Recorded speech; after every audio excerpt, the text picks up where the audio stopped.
토요일이면 이제 공식 일정이 된 저희 집에 일정이 있습니다. 그거는 제 아이랑 따릉이를 빌려서 자전거를 타는 것입니다. 보통은 이제 안전한 보라매 공원에서 자전거를 탔는데 이제 보라매 공원만 이제 있다 보니까 지겨워져서 이제 조금 더 멀리 나가기 시작했습니다. 이제 한강도 나가고 한강대교를 건너서 용산까지 이제 갈 때도 있습니다. 그런데 공원에서 탈 때는 이제 이렇게 사람들도 별로 없고 안전하니까 특별히 뭐 이렇게 문제될 것이 없었는데 이제 밖으로 멀리 나가면서 이제 종종 위험한 상황들을 마주칠 때가 있습니다. 횡단보도를 여러 번 건너야 되기도 하고 갑자기 뛰어드는 오토바이가 있기도 합니다. 엄청 빨리 이제 지나가시는 자전거 타신 아저씨들이 지나갑니다 하면서 막 쌩쌩 지나가는 그 자전거 도로를 만나기도 하고 패여진 웅덩이나 뭐 어려운 상황들을 만나기도 합니다. 그런 상황들을 만나면 이제 저의 역할은 이제 교차로를 지날 때 먼저 가서 차가 오는지 안 오는지 확인하고 지나가라고 이야기해 주는 것입니다. 이제 뒤에서 자전거들이 엄청 세게 올 때는 뒤쪽에 이제 가서 뒤에서 오는 자전거들을 막아주는 역할을 하기도 합니다. 앞뒤에 있는 상황들을 살펴보면서 위험한 상황들이 무엇인지 소리를 지르기도 하고 손짓을 하기도 하면서 여기 웅덩이가 있어, 여기 피해야 돼, 사람이 와, 뭐 이러면서 나름대로의 방식대로 이제 지켜주려고 노력을 합니다. 그런데 뭐 저도 자전거를 뭐 잘 타는 편이 아니라서 사실 제가 지켜주는 데는 한계가 있다라는 것들을 그런 상황들을 종종 마주하게 됩니다. 완벽하게 지켜줄 수는 없지만 그렇다고 뭐 이렇게 가만히 내버려둘 수는 없는 것이 그런 상황 아닐까라는 생각들을 하게 됩니다. 우리가 인생을 살다 보면 우리는 알지 못하는 위험이나 보이지 않는 위험 가운데 처해 있는 경우들이 있습니다. 알고 지나가면 아유 죽을 뻔했네 라고 넘어갈 수 있지만 사실은 모르고 지나갈 때가 훨씬 더 많이 있습니다. 어떤 때는 위험한지도 모르고 그냥 지나쳐 갔는데 나중에 알게 되니까 그때 죽을 뻔했구나, 그때 진짜 위험한 상황이었구나를 알게 될 때가 있습니다. 물리적인 위험이 있을 때도 있고 정서적인 위험이 있을 때도 있습니다. 누군가가 나를 모함하기도 하고 음해를 하기도 합니다. 때로는 어떤 사람들이 우리를 오해해서 또 험담하기도 하고 정서적으로 공격하기도 합니다. 때로는 악한 세력의 공격으로 인해 위험에 빠지기도 합니다. 영적인 시련 가운데 시험에 들기도 하는 것이 우리의 인생일 것입니다. 오늘 본문에 보면 바울을 죽이기 위한 유대인들의 음모가 등장합니다. 그러나 이 음모는 드러나게 되고 바울은 보호를 받습니다. 이 과정들을 통해서 하나님이 우리를 어떻게 지켜주시는지에 대해서 우리가 함께 배워갔으면 좋겠습니다. 저처럼 초보 아빠도 아들을 지키기 위해서 고분분투하는데 전문가 아버지인 하나님은 바울을 어떻게 지키셨는가, 그리고 그 바울을 지키셨던 그 방법대로 하나님은 오늘날 우리를 어떻게 지키고 계신가 라는 것들을 우리가 함께 살펴보면서 함께 은혜를 나누는 시간 되었으면 좋겠습니다. 오늘 본문은 좀 길기 때문에 세 부분으로 나눠서 함께 생각해 보겠습니다. 먼저 12절부터 15절까지 말씀입니다. 나리샘에 유대인들이 당을 지어 맹세하되 바울을 죽이기 전에는 먹지도 아니하고 마시지도 아니하겠다 하고 이같이 동맹한 자가 40여 명이더라. 대제사장들과 장로들에게 가서 말하되 우리가 바울을 죽이기 전에는 아무것도 먹지 않기로 굳게 맹세하였으니 이제 너희는 그의 사실을 더 자세히 물어보려는 척하면서 공회와 함께 천부장에게 청하여 바울을 너희에게 데리고 내려오게 하라. 우리는 그가 가까이 오기 전에 죽이기로 준비하였노라 하더니. 우리가 지난주 설교의 마지막 부분이었고 이게 오늘 본문에 이어지는 내용입니다. 지난 밤에 바울에게 어떤 일이 있었냐면 지난밤 괴로워하고 두려워하던 바울에게 예수님은 찾아오셨습니다. 그리고 안심하고 두려워하지 말라라는 말씀을 바울에게 전달하셨습니다. 그 의기소침해 있던, 두려워하고 있었던, 아무것도 열매가 없어 라고 소심해져 있던 바울에게 예수님께서는 예루살렘에서 복음을 증언한 것처럼 네가 로마까지 가서 복음을 증언하게 되리라 라고 약속해 주셨습니다. 그런 은혜로운 그 말씀들이 진행되어지고 있는 상황 가운데 반대되는 40여 명의 사람들이 있었습니다. 이 40여 명의 유대인들은 당을 지어서 맹세하고 있었습니다. 의인은 밤새도록 은혜를 받고 있는데 악인은 밤새도록 죄를 도모하고 있었던 것이 오늘 본문이 보여주고 있는 사건입니다. 구약성경 잠언에서는 악인들을 이렇게 평가합니다. 잠언 4장 16절과 17절에 보면 그들은 악을 행하지 못하면 자지 못하며 사람을 넘어뜨리지 못하면 잠이 오지 아니하며 불의의 떡을 먹으며 강포의 술을 마심이니라. 악인들은 습관적으로 죄를 짓는 사람들이었습니다. 그리고 그들은 다른 의인들을 괴롭히지 못하면, 넘어뜨리지 못하면 잠을 못 잘 정도로 억울하게 생각하는 사람들이 바로 악인들이었습니다. 그들의 주식은 불이었고 그들의 술은 강포였습니다. 한마디로 말하면 떡 먹듯이 죄를 도모하고 술 마시듯이 사람들을 괴롭히는 것이 악인들의 모습이었는데 바로 바울이 그런 사람들한테 잘못 걸려든 것입니다.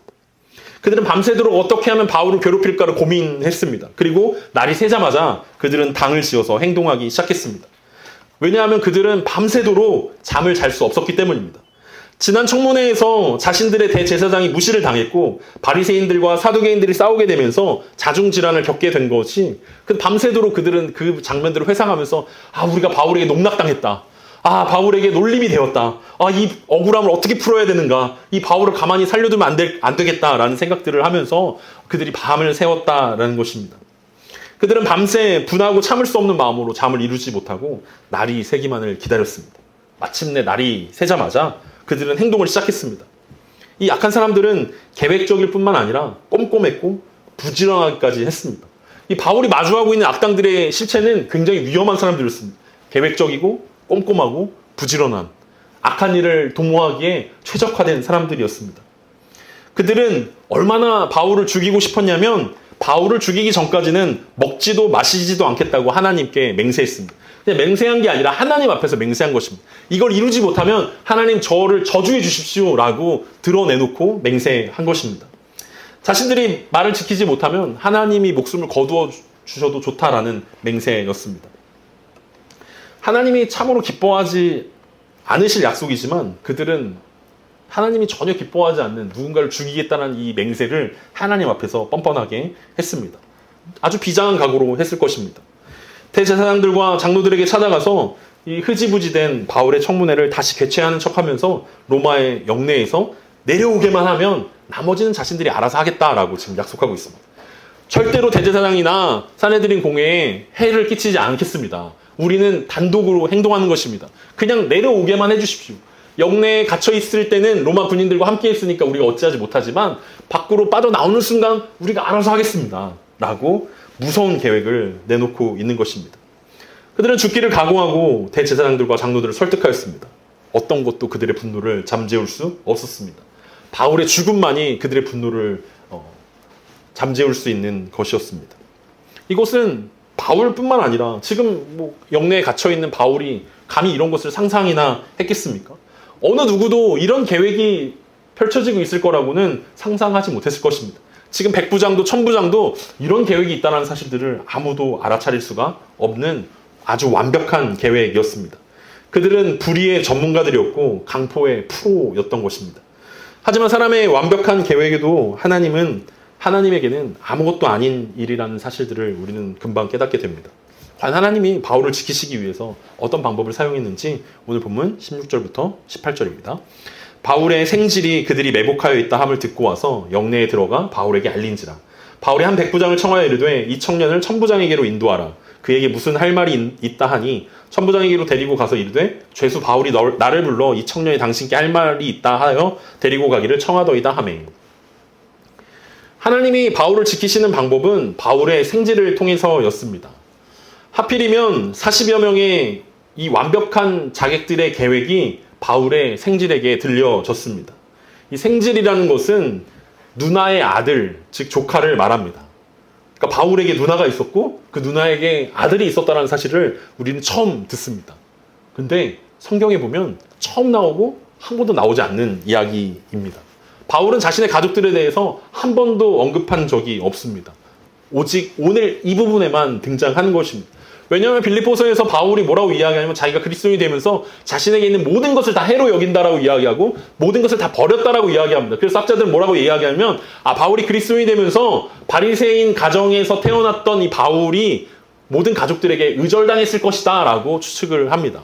심지어 바울이 결혼했을 수도 있겠다라고 생각하는 사람들도 있는데 결혼했음에도 이 부인도 바울을 아마 떠나갔을 것이다 라고 추측하기도 합니다. 그런데 의절했을 거라고 추정했던 그 생질이 나타나서 조카가 나타나서 바울을 해치고자 하는 음모를 듣고 바울에게 전달하고 있습니다. 발 없는 말이 천리를 가기 때문에 그가 들었는지 아니면 바울의 조카가 그 40명의 자객들과 어울리는 멤버였기 때문에 알 수 있었는지 우리는 분명하게 어떻게 알게 됐는지는 알 수 없지만 바울의 조카는 이 바울이 죽기를 각오하고 달려드는 사람들을 무찌르기 위해서 바울을 찾아간 것입니다. 한마디로 40명의 사람들은 눈이 돌아간 상태였고 로마 사람이 바울을 죽이고 자신도 죽겠다라고 각오한 사람들이었기 때문에 이들을 가로막는다라는 것은 사실은 쉽지 않은 일들이었습니다. 왜냐하면 이 조카의 자신에게도 부담이 되는 상황이었다는 거죠. 바울을 죽이기 전에는 자신들이 먹지도 마시지도 않겠다라고 결단한 사람들이 바울을 죽이기로 한 이 음모를 밝혀낸 조카를 가만히 둘 리 없지 않겠습니까? 그러니까 이 조카는 자신의 생명의 위협을 무릅쓰고 지금 바울에게 달려간 것입니다. 생각해보면 바울이 나면서부터 로마 시민이었다라고 이야기했던 것을 우리가 추론해보면 이 조카도 로마 시민이었겠죠. 왜냐하면 바울이 로마 시민이면 누나도 로마 시민이었을 거고 누나의 아들인 조카도 당연히 로마 시민이었을 것입니다. 그러니까 굳이 앞장서서 나서지 않는다면 편안하고 안락한 삶이 보장되어 있는 그런 스펙을 가지고 있는 조카가 바울을 위해서 목숨을 무릅쓰고 자신의 지위를 다 내려놓고 지금 나서고 있는 것입니다. 자신들의 계획이 한 사람 때문에 어그러지게 된다면 이 제보자를 색출하고 죽이는 것은 아무것도 아닌 사람들에게 대항하고 있는 것입니다. 그럼에도 조카는 바울을 살리기 위해서 자신의 목숨을 걸었습니다. 자신의 삶의 안락함도 내놓았습니다. 가족이기 때문에 어쩔 수 없는 것입니까? 어쩌면 조카를 움직인 것은 가족이기 때문만은 아니었을 것입니다. 바울을 향한 신뢰가 조카의 마음을 움직이게 한 것은 아닐까라고 생각해 볼 수 있습니다. 의절하고 살았던 가족이 갑자기 죽게 됐다고 해서 목숨을 내걸고 나가기는 쉽지 않았을 것입니다. 그럼에도 불구하고 바울이 복음을 위해서 자신의 목숨을 조금도 아까워하지 않는 그 모습들을 보면서 이 바울의 조카도 그 마음 가운데 바울이 가는 길에 향한 응원과 신뢰가 쌓이게 되었던 것입니다. 조카에게 이 소식을 듣게 된 바울은 백부장을 청하여서 천부장에게 자신의 조카를 데려다 달라고 부탁합니다. 여러분, 바울은 지금 죄수의 신분입니다. 죄수가 백부장에게 부탁하면 백부장이 네, 제가 죄수의 복지를 위해서 당연히 들어드려야죠. 제가 천부장님께 꼭 잘 말씀드리겠습니다라고 말을 들어줘야 됩니까? 백부장은 뭐 그렇다 손 치더라도 천부장씩이나 되는 사람이 죄수 바울이 보낸 조카라는 사람을 만나서 약속도 없이 막 만나줍니까? 어쩌면 뇌물 같은 걸 기대하고 만나준 것입니까? 뭐 그건 아닐 것입니다. 백부장도 천부장도 바울에 대한 신뢰가 없었다면 바울의 부탁을 그냥 들어주지 않았을 것입니다. 그런데 바울과 만난 이 짧은 시간 동안 일어났던 수많은 사건들을 경험하면서 백부장에게도 천부장에게도 바울에 대한 신뢰가 쌓이게 되었습니다. 그들이 쌓아온 신뢰가 바울의 말과 바울이 보낸 사람을 신뢰하게 만들어 준 것입니다. 아무 죄수가 부탁한다고 해서 백부장이 들어주는 거 아닙니다. 아무 죄수가 부탁한다고 천부장이 그 백부장이 데려온 사람들을 막 만나주는 것은 아닙니다. 백부장과 천부장은 자신을 살리려고 한다는 신뢰가 바울에게 있었고 그 신뢰에 부응하여 그들도 바울이 부탁한 것들을 다 들어주게 되었습니다. 누군가에게 신뢰받는 사람이 된다는 것, 그리고 누군가에게 신뢰할 수 있는 사람이 있다는 것은 참 행복한 일일 것입니다. 그런데 하나님은 누구를 통해서 일했습니까? 바로 조카를 통해서, 백부장을 통해서, 신뢰하는 천부장을 통해서 일하고 계십니다. 그리고 바울이 그렇게 신뢰받을 수 있었던 이유는 바울의 삶에 흠이 없었기 때문이고 그의 말과 행동이 신뢰할 만했기 때문일 것입니다. 무엇보다도 바울은 하나님만을 전적으로 신뢰한 사람이라는 사실이 그들에게 신뢰받을 만한 사람이라는 평가를 들을 수 있었던 사람일 것입니다. 천부장의 신뢰 가운데 천부장을 만난 조카는 이렇게 전달하고 이 사건이 이렇게 마무리되어집니다. 19절부터 22절입니다. 천부장이 그의 손을 잡고 물러가서 조용히 묻되 내게 할 말이 무엇이냐 대답하되 유대인들이 공모하기를 그들이 바울에 대하여 더 자세한 것을 묻기 위함이라 하고 내일 그를 데리고 공회에 내려오기를 당신께 청하자 하였으니 당신은 그들의 청함을 따르지 마옵소서. 그들 중에서 바울을 죽이기 전에는 먹지도 않고 마시지도 않기로 맹세한 자 40여 명이 그를 죽이려고 숨어서 지금 다 준비하고 당신의 허락만 기다리다이다 하니 이에 천부장이 청년을 보내며 경계하되 이 일을 내게 알렸다고 아무에게도 이르지 말라 하고. 죄수인 바울이 보낸 한 청년을 만난 천부장은 역시 보통 사람이 아니었습니다. 백부장에게 인도받은 조카를 보자마자 엄중한 사건이라는 사실을 직감하고 조용한 곳으로 따로 불러내어 사건의 전모를 물었습니다. 그리고 유대인들의 완벽한 계획이 천부장에게 폭로되었습니다. 청년인 바울의 조카는 천부장에게 유대인들이 바울을 따로 불러내어도 청함을 따르지 말라고 충언하였습니다. 왜냐하면 이미 40명의 이 암살단원들이 그 영내에서 사내들인 공회까지 오는 길에 40여 명이 매복을 하고 있었다라는 거예요. 한꺼번에 오는 게 아니라 40명이 곳곳에 숨어져 있어서 한 명이 실패하면 뒤따라오는 사람이 도전을 하는 거고 뒤따라오는 사람이 실패하면 그 다음 사람들이 도전해서 결국엔 사내들인 공회에 도착하기 전에 끝장을 내겠다라는 것이 이들의 계획이었고 이미 그들은 매복을 하고 있다라고 지금 이 조카가 증언하고 있는 것입니다. 사실 이 완벽한 계획이 폭로되지 않았다면 천부장은 바울을 잃게 될 상황이었습니다. 바울은 목숨을 잃게 될 상황이었습니다. 하지만 어떤 방법이었든지 조카가 알게 되었고 천부장에게 이 사실을 전달할 수 있었습니다. 누가는 조카가 어떻게 이 일을 알게 되었는지 설명하지 않고 있습니다. 왜냐하면 그 이유는 전혀 중요하지 않기 때문에 그렇습니다. 왜냐하면 그 뒤에 하나님의 일하심이 전제되어 있기 때문에 누가가 이 조카가 어떻게 그 얘기를 들었고 어떻게 그 마음을 결심하게 됐는지 전혀 언급하고 있지 않습니다. 어떤 방법이건 하나님이 적절한 타이밍에 적절하게 일하시지 않고서는 이런 일이 일어날 수 없기 때문에 그렇습니다. 이제 바울의 조카로부터 바울의 암살 계획을 듣게 된 천부장이 어떻게 대처하는지는 이제 다음 주에 우리가 함께 살펴보게 될 것입니다. 하지만 우리가 이 본문을 통해서 우리가 알아차릴 수 있는 것은 하나님은 기가 막힌 타이밍에 기가 막힌 방법으로 일하고 계시고 바울을 지키고 있다라는 사실입니다. 사탄은 바울을 죽이기로 작정한 40명을 통해서 일하고 있었지만 하나님은 사도행전에 처음 등장하는 바울의 조카를 통해서 일하고 계셨습니다. 그리고 백부장과 천부장을 통해서 일하셨습니다. 사탄도 그렇고 하나님도 그렇고 사람들을 통해서 일하고 있다는 사실들을 우리는 깨달을 수 있습니다. 왜 하나님은 천사를 통해서 일하지 않았을까? 왜 하나님은 꿈을 통해서 일하지 않았을까? 천부장이 그냥 꿈에서 알려주셨으면 간단하게 해결되는 문제인데 바울에게 먼저 계시해 주셨으면 알게 될 텐데 하나님은 굳이 어려운 방법으로 조카를 이용하고 징검다리로 백부장을 이용하고 천부장을 이용해서 바울을 살려주는, 바울을 지키시는 하나님을 우리는 보게 됩니다. 사탄의 계획과 하나님의 계획은 여전히 사람들을 통해서 역사되고 있다는 사실들을 확인해 볼 수 있었습니다. 바울은 이 영내에 갇혀서 지금 아무것도 할 수 없는 상황에 이르렀습니다. 사내들인 공회에서 청문회 당시에 제사장을 비난하기도 하였고 바리새인과 서기관들을 이간질시킴으로 그가 복음을 증거하는데 조금이라도 도움을 받을 수 있었지만 지금부터 일어나고 있는 일들은 바울의 통제 밖에 있는 일들이었습니다. 바울은 아무것도 할 수 있는 상황들이 아니었다는 거죠. 누구에게 도움을 요청할 수 있는 상황도 아니었고 어떤 방법으로 이것들을 이겨나갈 수 있을지 이 함정을 빠져나갈 수 있을지 도무지 알 수 없는 상황이었습니다. 그럼에도 불구하고 하나님 바울을 지키셨습니다. 우리가 읽은 오늘 본문을 통해서 우리는 두 가지 영적인 교훈을 발견할 수 있습니다. 첫 번째 하나님께서 주시는 교훈은 인생의 어려움을 당하고 있는 바울 같은 사람들을 향한 교훈입니다. 우리가 오늘 예배 시간에 함께 고백했던 찬송가 543장은 우리의 믿음의 선배들의 고백이 담겨져 있습니다. 어려운 일 당할 때 나의 믿음 적으나 의지하는 내 주를 더욱 의지합니다. 세월 지나갈수록 의지할 것뿐일세 무슨 일을 당해도 예수 의지합니다. 미국에서 영어 가사로는 Trusting Jesus, that is all 이라고 고백되어져 있습니다. 예수님을 신뢰하는 것, 그것이 전부입니다. 오늘 바울이 속하여 있는, 바울이 지금 처하고 있는 상황은 예수님을 의지하는 것, 그것 말고는 아무런 방법이 없는 상황이었습니다. 죄수인 바울이 영내에 갇혀서 할 수 있는 것은 아무것도 없었습니다. 그저 주님을 의지하는 것 말고는 바울이 이 환난을 견뎌낼 수 있는, 여기서 건짐을 받을 수 있는 것은 아무것도 없었습니다. 그래서 바울은 주님만 의지하기로 결단하였습니다. 그것이 바울의 삶의 전부였기 때문에 그렇습니다. 우리도 인생을 살아가다 보면 바울처럼 우리가 할 수 있는 것이 전혀 없다라고 고백할 수밖에 없는 상황들이 오게 됩니다. 그때 우리가 할 수 있는 것이 단 하나가 있는데 그것이 바로 바울처럼 주님을 의지하는 것입니다.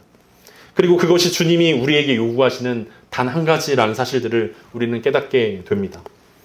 왜 인생이 우리 마음대로 되어지지 않을까? 우리는 늘 염려가 있고 걱정이 있고 원망이 있습니다. 하나님 왜 제가 계획한 대로, 제가 꿈꾸는 대로 왜 내 인생은 그렇게 되지 않습니까? 라고 질문을 하지만 주님은 답을 안 해주십니다. 왜 그런지, 이유가 무엇인지, 도대체 여기 뒤에 무엇이 담겨져 있는지. 그래서 우리가 고백하는 것은 하나님이 연단하신 뒤에 우리가 정금같이 나오게 될 거야 라고 그렇게 고백은 하는데 정금이 도대체 언제 되는지 우리는 도무지 그 시간도 알 수 없고 정말 되긴 하는지 알 수도 없습니다. 사실 주님이 우리 가운데 기대하시는 것은 정금이 아니었던 것입니다. 하나님이 우리 가운데 우리의 뜻대로 우리 인생이 되어지지 않는다라는 것들을 보여주면서 우리에게 기대하는 것은 하나님을 의지하는 법을 배우라고 말씀하고 있는 것입니다. 주님은 우리가 손을 내밀어서 주님의 손을 붙잡기를 원하십니다. 주님은 우리가 입을 열어서 주님 도와주세요라고 고백하기를 원하십니다. 그게 바울이 지금 처해 있는 상황이었고 바울이 감옥에 홀로 갇혀서 할 수 있는 유일한 것이었습니다. 주님, 내 손을 붙잡아 주십시오. 주님, 내가 주님만 의지하겠습니다. 주님이 내 힘이시고 주님이 나의 산성이시고 주님이 나의 반석이십니다. 나의 도움은 오직 주님밖에 없습니다. 라고 고백하는 것입니다. 우리의 힘으로 될 것 같지만 안 되는 이유는 바로 주님께서 우리가 주님을 의지하는 것으로 이 고난의 시간들을 통과하기를 원하시기 때문입니다. 고난의 시간이 아닐 때에도 주님의 손을 붙잡고 주님과 동행하기를 기대하시는 주님께서 우리를 그렇게 불러주고 계시고 있다는 사실들을 기억해야 합니다. 오늘 본문이 우리 가운데 주는 두 번째 교훈은 주변 사람들이 어려움을 당하고 있는 사람들을 향한 교훈입니다. 바울의 절체절명한 이 어려움을 보고 바울의 조카가 일하기 시작했습니다. 그것이 자신에게 엄청난 불이익을 가져올지도 모르는 상황에서 과감하게 감옥을 찾았고 천부장을 만났습니다. 오늘 징검다리로 쓰인 메신저로 쓰인 백부장도 마찬가지 아닙니까? 혹시 천부장이 왜 굳이 알지도 못하는 이 사람을 영내로 데려와서 또 알아서 처리하지 못하고 자신을 이렇게 괴롭히는가라고 질책당할 수 있는 상황 가운데 있지만 백부장은 과감하게 바울의 부탁을 받고 이 조카를 데리고 천부장에게 갑니다. 천부장의 역할도 우리는 기억해 볼 수 있습니다. 천부장은 산헤드린 공회와 아주 밀접한 관계를 가지고 있었습니다. 산헤드린 공회가 열렸던 이유들을 살펴보면 이 천부장의 부탁 때문이었음을 우리는 알 수 있습니다. 천부장이 요청에 의해서 산헤드린 공회가 열렸던 거고 대제사장과 이 산헤드린 공회 회원과 이 정치적으로 굉장히 밀접한 관계 가운데 있었던 것이 천부장입니다. 왜냐하면 예루살렘을 지혜롭게 부드럽게 통치하려면 이 권력자들과 이 종교 권력자들과 원활한 관계를 유지하는 것은 굉장히 중요한 일일 것입니다. 그런데 천부장은 지금 이 바울의 조카를 만나고 그의 억울한 사연들을 들으면서 산헤드린 공회와 대제사장과의 신뢰를 깨고 바울의 손을 들어주고 있습니다. 그가 예루살렘에 근무하는 동안 협력해야 할 대상임에도 불구하고 그들과의 관계를 끊고 바울을 신뢰하는 모습들을 보여줍니다.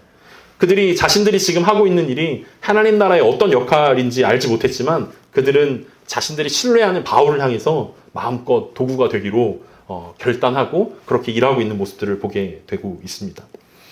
하나님은 초자연적인 방법으로 여전히 역사하실 수 있지만 하나님은 주로 사람들을 통해서 일하고 계십니다. 이것이 하나님이 일하시고 하나님이 지키시는 방법입니다. 조카가 그러했던 것처럼 백부장과 천부장이 그러했던 것처럼 우리 주변에 바울처럼 위험에 빠진 사람들이 있을 것입니다.